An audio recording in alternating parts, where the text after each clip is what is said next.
Assalamualaikum warahmatullahi wabarakatuh. Waalaikumsalam warahmatullahi wabarakatuh. Asyhadu an la ilaha illallah was-sabur wasyukur. Asyhadu anna sayyidina wa nabiyyana Muhammadan abduhu wa rasuluh al-mab'uts lil alamin nadhira amma ba'd. Hadratul kiram yang kami hormati, jajaran takmir Masjid Ar-Ridha dan para sesepuh, berkhusus jemaah Masjid Ar-Ridha Kampung Alam-Alam, dan hadirin sekalian, para jemaah yang semoga senantiasa dirahmati oleh Allah Subhanahu wa taala. Amin. Semoga yang hadir di sini senantiasa mendapatkan keberkahan dan kasih sayang Allah. Amin ya Allah. Karunia, kenikmatan, kesejahteraan, kebahagiaan.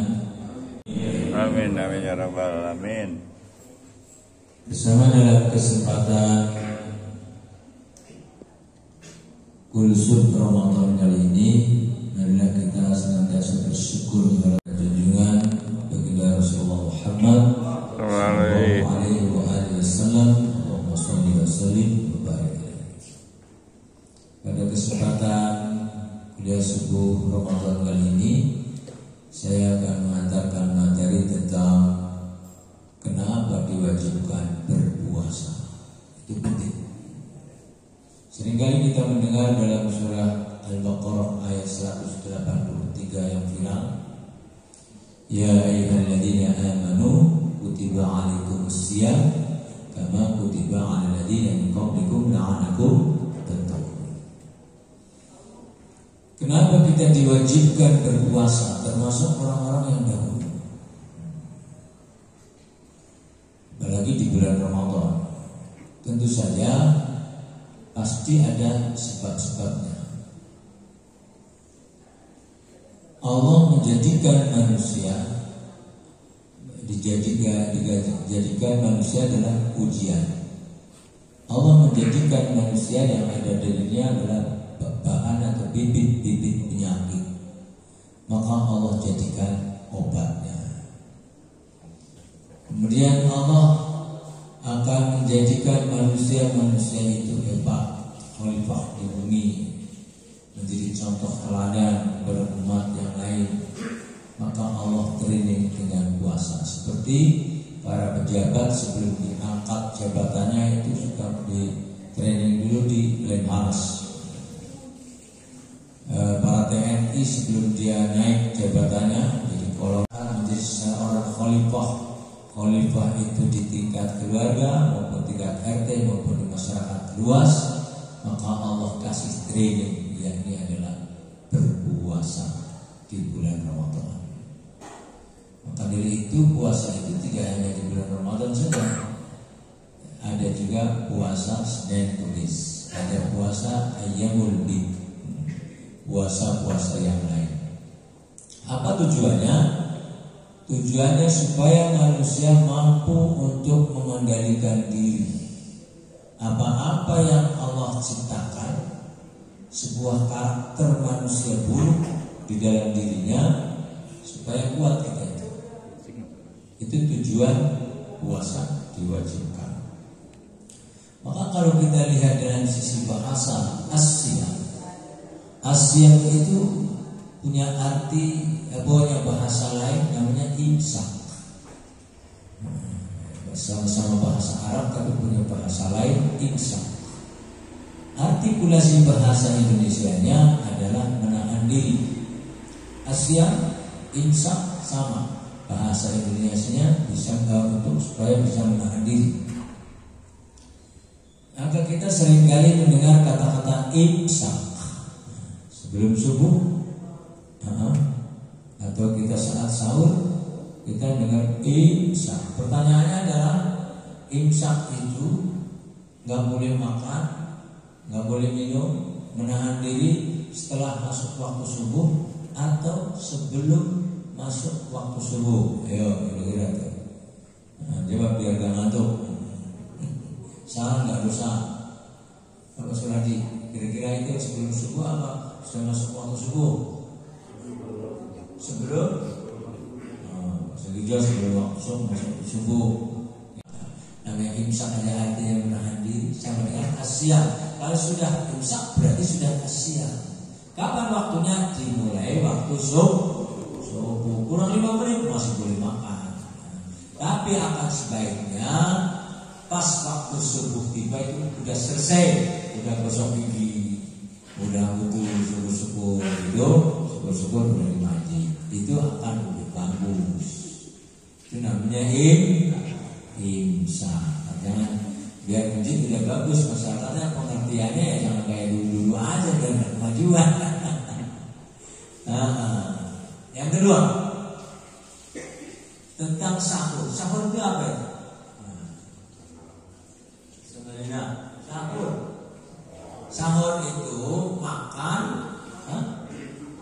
malam tuh. Sahur tuh kalau orang Arab memang kalau sahar itu memang makan malam. Maksudnya dia makan malam kalau kata begitu. Tapi sahur itu artinya memang dari kata ashar. Artinya bahwa sahur itu waktu malam sepertiga malam yang akhir, namanya sahur. Jadi kata sahar. Kebiasaan orang-orang soleh di waktu malam yang akhir itu dia bangun ngapain? Membaca istighfar. Kalau kita bangun di waktu malam makan ya. Maka puasa itu supaya melahirkan sebuah karakter, membangun karakter yang ada dalam diri manusia. Setidaknya ada 5. Dalam surah Ali Imran ayat 17, as-sabirin was-sadiqin wal-qanitin wal-munfiqin wal-mustaghfirin bil ashar. 5. As-sabirin supaya membangun karakter orang yang sabar, tangguh. Makanya orang puasa itu tidak untuk disuruh malas-malasan. Kecuali hujan nih, mau tidak tidur itu ya nggak apa-apa. Tapi artinya tetap puasa itu tidak mengurangi semangat untuk bekerja. Puasa itu tidak mengurangi semangat untuk juang. Karena diperintahkan yang untuk melawan orang kafir Quraisy yakni perang Badar itu di bulan Ramadan. Kayak apa itu? Kira-kira kita itu mengeluh nggak? Lagi puasa lapar panas diperintah perang sama Allah. Tuh, di bulan Syawal aja, bulan Ramadan berperang ya. Justru di bulan Ramadan ini karena dengan adanya puasa ada semangat, justru ada ghirah. Gitu. Dan kemudian puasa membuat malas. Kenapa kerja? Lagi puasa. Jadi itu jangan bikin alasan puasa itu. Pertama as-sabirin. Yang kedua was-sadiqin. Jadi membangun karakter jujur. Insyaallah kayaknya Indonesia itu penting. Jadi kalau 1 bulan kayaknya kurang. Buktinya ini yang namanya orang korupsi tetap merajalela atau masalahnya itu. Semestinya as-sadiqin jujur. Itu harusnya benar. Kayaknya orang-orang intelektual sekarang ini kalah sama tukang angon zaman dulu. Tukang angon zaman dulu ada seorang tukang angon di zaman Umar bin Khattab. Dia ngangon domba punya orang kaya, dombanya nggak terhitung. Seperti kayak domba-dombanya itu Sa'labah. Sa'labah itu dombanya kalau digembala di padang, dia itu sampai memenuhi gunung. Kalau dilihat dari jauh itu gunung itu putih kayak kapas kan bisa bergerak ya. Ternyata itu domba dikira baru bergerak. Kayak di Madinah disebut Jabal Ghanam. Pernah lihat? Setelah dia pernah. Kalau belum pernah lihat di sana lagi kita saya. Amin. Ada orang lihat nggak? Jabal Ghamam. Yang dilihat apa itu? Kontak. Jabal Ghamam itu dari jauh putih. Ya sekarang nggak ada, ada itunya.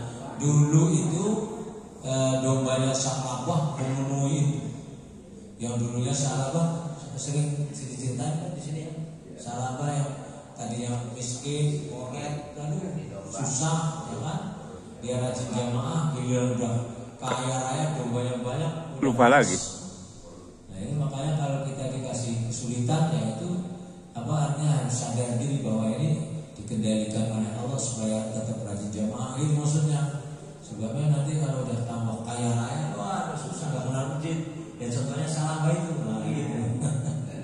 Nah termasuk Madinah ini. Kalau nanti udah kaya raya pakai Mercy segala macam ya, nggak tahu udah masalah. Bininya udah 4 itu.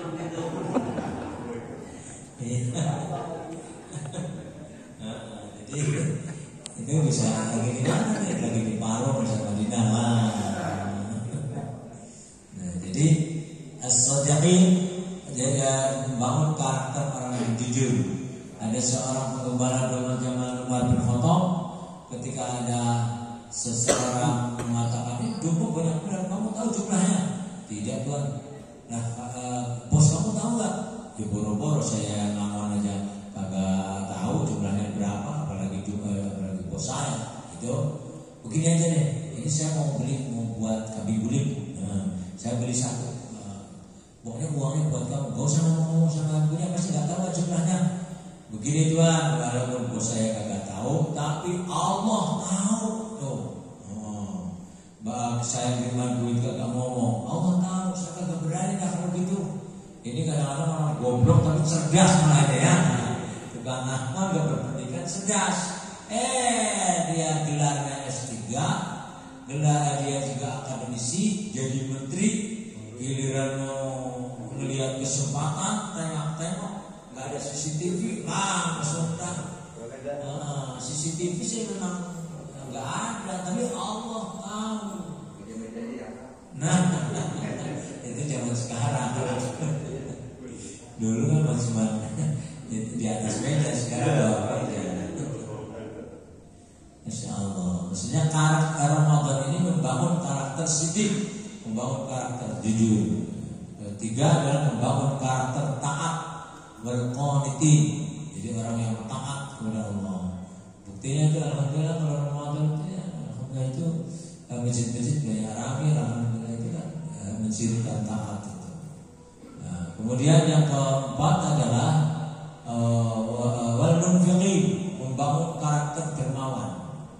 Mau berinfak gitu kan. Mudah-mudahan kotak amalnya kalau Ramadan nambah ini. Nah, ya. Insyaallah. Karena jangan kemudian berinfak hanya sekedar kalau lagi mau. Jadi karena karakter dia itu karakter dermawan, mau menjadi orang yang sosial. Karena warning dari Allah jelaskan. Kalau saya kemarin dengar itu khutbah singkatnya Syekh Abdul Qadir Jailani. Syekh Abdul Qadir Jailani ketika berkhutbah singkat sedikit tapi waduh pedes sekali. Apa nasihatnya khutbah singkatnya Syekh Abdul Qadir Jailani mengatakan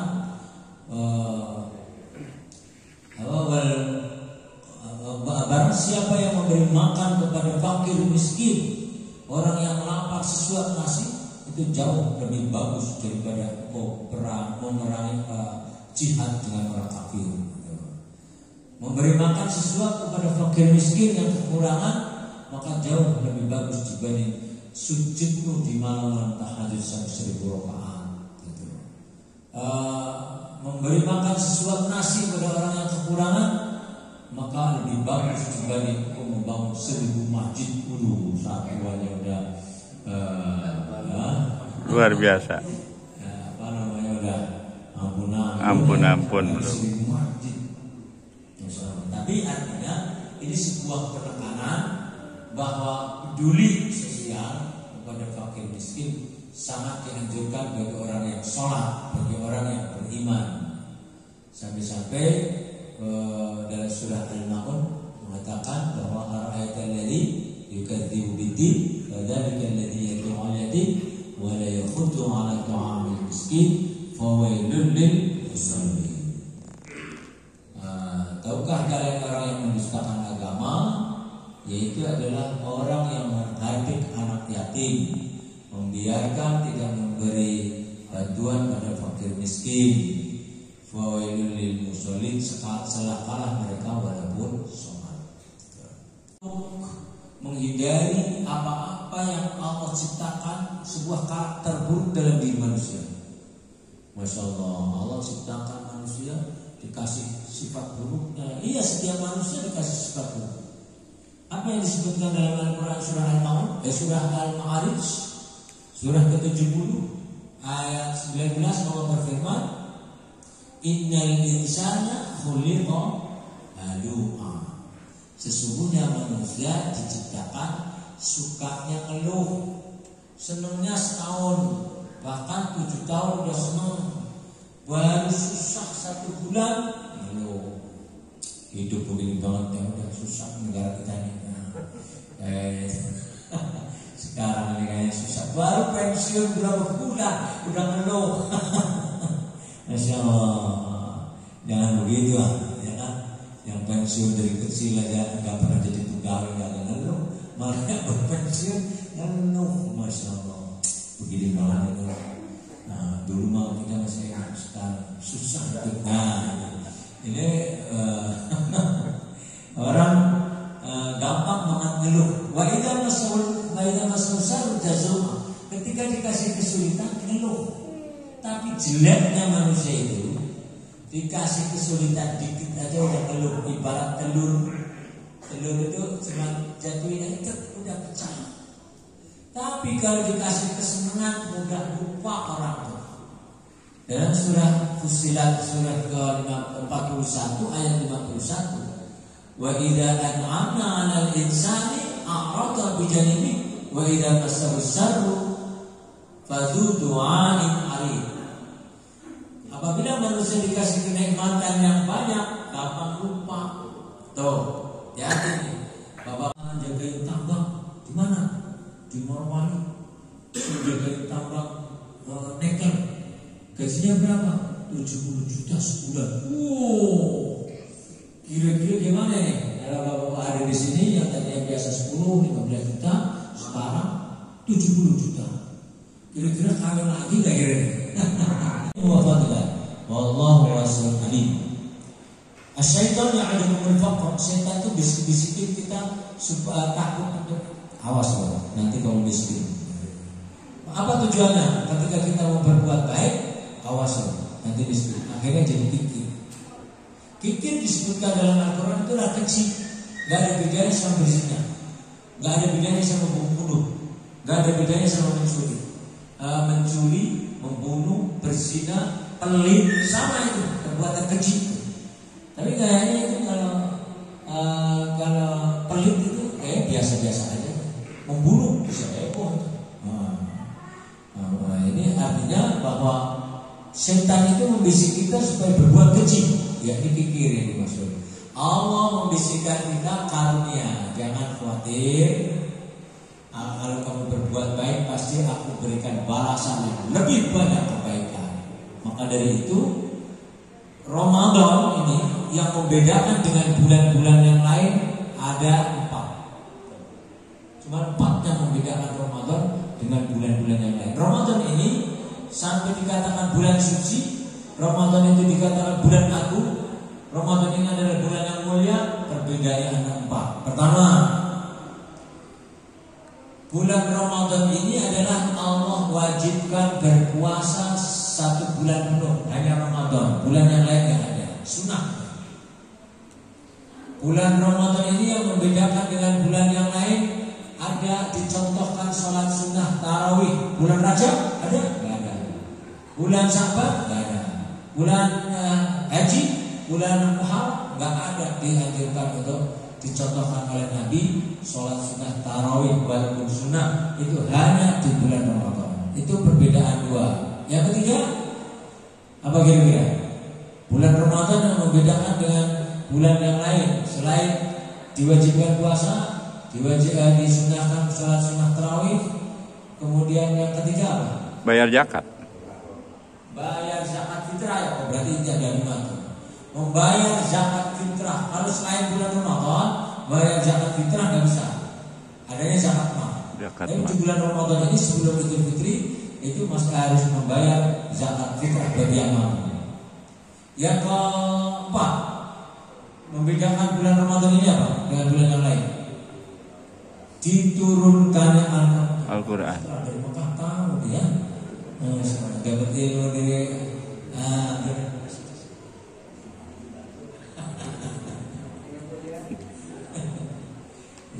jadi diturunkannya Al-Quran. Pertama-tama maksudnya, pertama-tama diturunkannya Al-Quran di bulan Ramadan. Tidak hanya Al-Quran diturunkan bulan Ramadan, Injil diturunkan bulan Ramadan, Taurat diturunkannya bulan Ramadan, Zabur diturunkannya bulan Ramadan. Jadi bulan Ramadan itu mulai dipilih oleh Allah untuk sebagai tempat turunnya para wahyu Allah, kitab-kitab yang lain, kitab Allah. Yang kelima adalah yang membedakan Ramadan dengan bulan-bulan yang lain adalah ada Lailatul Qadar, malam yang lebih baik daripada 1000 bulan. Itu yang membedakan tuh, ingat-ingat tuh. Kalau soal dilipat gandakan pahala itu hadisnya bisa diragukan. Barang siapa yang berbuat baik di bulan Ramadan itu dilipat gandakan pahalanya. Dalam Al-Quran surah An-Nisa ayat 40 Allah berfirman, Innallaha la yazlimu mithqala dzarrah wa in taku hasanatan yudha'ifha wa yu'ti min ladunhu ajran 'azima. Sesungguhnya Allah tidak pernah merugikan apabila hambanya berbuat kebaikan bulan apa saja, Allah lipat gandakan berkali-kali lipat.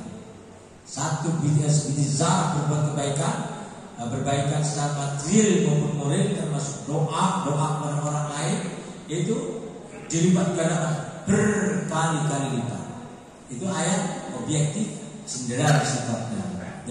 Tidak hanya menunjukkan barang siapa yang berbuat baik di bulan Ramadan dilipat gandakan, tidak.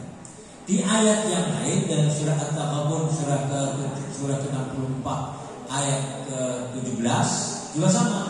Itu qridullah qardan hasanah yudha'ifu lakum wa yaghfir lakum wallahu syakurun halim. Barang siapa yang berinvestasi, nah ini bahasa keren. Tapi kalau Al-Quran terjemah itu bahasanya begini, barang siapa yang memberikan hutang pada Allah, kayaknya kita bahasanya ya kurang pas. Allah kok utang gitu. Utang kan orang butuh ya. Yang pas itu memberi investasi. Artinya kita itu nitip, nabung di Allah. Maka niscaya Allah akan kembalikan investasi kita itu berlipat ganda. Barang siapa yang berinvestasi ke Allah tentang investasi kebaikan, maka Allah akan kembalikan di dunia dan akhirat berlipat ganda. Ini bagi orang yang beriman jangan pernah ragu untuk berinvestasi atau menanam kebaikan.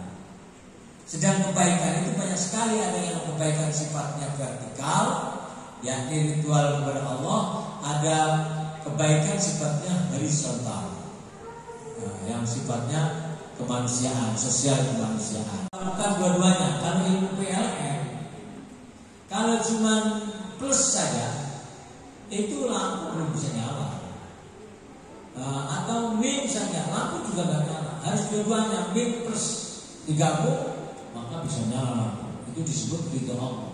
Sama halnya dalam ibadah, hablum minallah saja, ritual saja, nggak pedulikan tetangga dan saudara, tidak pedulikan dia fakir miskin dan anak yatim, tidak peduli ke masyarakat. Yang penting saya ibadah, yang penting saya ritual, yang penting saya itu dekat dengan Allah. Tidak pedulikan orang lain. Jangan mengira Allah akan datangkan ridho pada kita. Bahkan bisa jadi ditolak. Ketika dia beribadah, sholat yang khusyuk, baca Al-Quran, ternyata ada tetangga atau saudara yang kelaparan, maka dia jadi ibadahnya jadi gak terima karena tidak ada peduli. Gitu. Maka di antara vertikal dan horizontal harus seimbang. Kita bagaimana dekatnya dengan Allah, kita juga harus bagaimana peduli dengan sesama manusia. Ini adalah menghadirkan kecintaan kita kepada Allah. Tapi bentuk cinta kepada Allah itu yang taat kepada Allah itu. Nah, kenapa kita tidak bahagia? Karena sudah memasukkan pesaing-pesaing Allah dalam diri kita. Apa di antara lain? Ya harta itu. Harta yang sudah dimasukkan ke jiwanya lebih kita cintai dibanding Allah. Kurangnya ingat pada Allah. Padahal yang membagi bahagia manusia itu adalah ketika manusia itu selalu konsisten ingat dengan Allah. Surah Ar-Ra'd surah ke-13 ayat 18. Alladzina amanu wa tatma'innu qulubuhum bi dzikrillah ala bi dzikrillah tatma'innul qulub. Ayat 28. Ayat orang-orang yang beriman, alladzina amanu wa tatma'innu qulubuhum bi dzikrillah. Orang yang hatinya tenang itu karena mengingat Allah. Kita semua yang ada di sini termasuk yang lain, itu ustaz, itu kiai, itu ulama, itu anak nabi atau nabi sekalipun. Di dalam diri semua Allah ciptakan sifat-sifat buruk tadi. Satu ngeluh, dua pikir. Ada sifat yang ada dalam dirinya setiap umat manusia. Yang ketiga adalah sifat tergesa-gesa, ingin instan. Kalau doa ingin cepat dikabul. Kalau orang lagi sakit doanya ingin cepat sembuh, itu nggak pas. Secara adat itu nggak pas. Ya Allah supaya cepat sembuhnya saya nggak enak ini. Tidak demikian. Maka Nabi Ayub itu yang ada tertulis dia mengajarkan kepada kita ini artinya bahwa tidak meminta cepat sembuh. Bahkan Nabi Ayub itu doanya anni masaniya dulu wa anta arhamur rahim. Sesungguhnya aku sedang ditimpa penyakit ya Allah. Sedang aku kan maha pengasih lagi maha penyayang, kasihani dong kan gitu. Jadi minta disayangi, maksudnya dengan sayang Allah itu kesembuhan. Nah kita ini tidak sekedar minta disayangi, minta dicepatkan. Kalau doa juga minta cepat dikabul. Kalau punya keinginan ingin cepat terlaksana. Nah ini di dalam surah Al-Anbiya surah ke-21 ayat 37 Allah berfirman, "Khuliqal insanu min ajal sa'urikum ayati fala tasta'jilun." Allah menciptakan kita manusia itu memang ada sifatnya itu tergesa-gesa. Kalau di belakang pengen paling depan, itu contohnya mereka di Padongkrong itu, kalau lagi makan antrian itu nggak sabar tuh, maunya di depannya jangan. Padahal antriannya banyak, nggak sabar tuh. Maka jangan kita itu selalu tergesa-gesa. Yang keempat adalah manusia punya sifat cinta dunia. Itu dari sananya itu ditulis di Lauhul Mahfuz. Manusia sifatnya adalah cinta dunia, tapi terlalu cinta dunia itu tidak boleh. Itu makanya dunia ya tetap kita harus senang. Dunia juga harus kita butuh, tapi jangan terlalu hubunnya. Hubunnya itu sifatnya berlebihan. Yang kelima, yakni yang terakhir, yakni manusia itu punya sifat suka putus asa. Kalau nggak punya iman, kebanyakan kecewa, putus asa, susah putus asa. Itu yang banyak tertinggi orang putus asa itu kebanyakan itu yang minoritas Islam. Contohnya Jepang, contohnya Korea itu. Banyak juga orang-orang kaya itu bunuh diri. Cuman karyawannya banyak untuk gaji aja langsung bunuh diri. Gampang banget. Putus sama pacar bunuh diri. Gampang banget kecewa itu bunuh diri. Utang susah bayar bunuh diri. Jadi namanya bunuh diri seolah-olah menjadi suatu solusi untuk dirinya. Tapi orang beriman tidak, karena ada nasihat bersabar. Jangan putus asa. Di dalam surah Al-Isra ayat 83, wa idza an'amna 'alal insani a'rada wa na'a bi janihi wa idza masahu syarru kana ya'usa. Apabila manusia dikasih kenikmatan yang banyak, dia itu gampang lupa. Dan apabila dikasih kesulitan, dia putus asa. Maka Allah mengatur rezeki kepada manusia, khususnya orang-orang yang beriman. Kadang-kadang kita udah beriman, udah taat, kok susah-susah aja ya, kok sulit aja ini. Sebetulnya bukan sulit, tapi Allah mengatur turunnya rezeki di dalam surah Asy-Syura surah 42 ayat 27, yakni bahwasanya apabila aku melapangkan rezeki kepadamu, walau basyatallahu rizqa li ibadihi labaghaw fil ardh innahu bi'ibadihi khabirun basir. Dan jika aku melapangkan rezeki kepadamu, maka disegaya dari saya kamu akan lupa, sombong.